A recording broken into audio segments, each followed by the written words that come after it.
আসসালামু আলাইকুম। আর্নিস spending moment থেকে আমি আরিন আপনাদের সাথে অনেক দিন পরে একটি ভিডিও নিয়ে এসেছি। এই ভিডিওটা ঠিক আমি বৈষম্য বিরোধী ছাত্র আন্দোলনের আগে মেক করেছিলাম।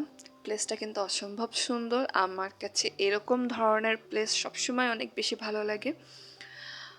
খুব বেশি 5 স্টার 3 স্টার থেকে আমাকে কেন যেন এই ধরনের পরিবেশে অনেক বেশি টানে। আমার খুবই ভালো লাগে। আর অবশ্যই এই ওয়েদারটা আমার খুব বেশি পছন্দের, কারণ আমার আসলে সব থেকে পছন্দের ঋতু বর্ষা। আর এরকম একটা ওয়েদার আপনি হচ্ছেন এক কাপ কফি এবং আপনি একা, এটাই আসলে যথেষ্ট। এর সাথে আসলে আপনাকে আসলে বিলাভেট আপনার পাশে থাকুক না থাকুক সেটা আসলে প্রয়োজন হয় না। আমরা যদি আমাদের জীবনটাকে একেবারে বিলাভেটের সাথে সব কিছু কাটায় কাটায় নিয়ে নিই, তাহলে আসলে অনেক কষ্ট পাবেন। অনেকেই হিসাব নিকাশ করবেন আমি কি কতটুকু সময় দিয়েছে না দিয়েছে।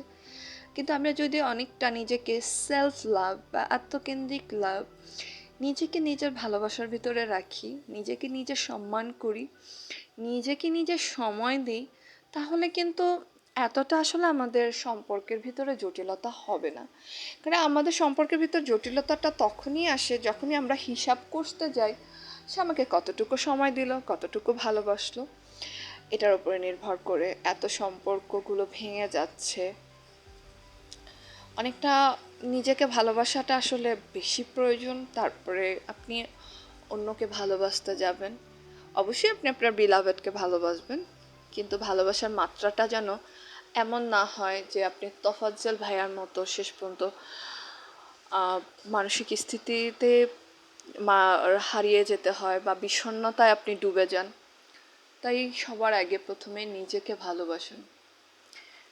নিজেকে ভালোবাসলে দুনিয়া এমনিতেই ঠিক হয়ে যাবে। ভালো থাকবেন সবাই। আজকে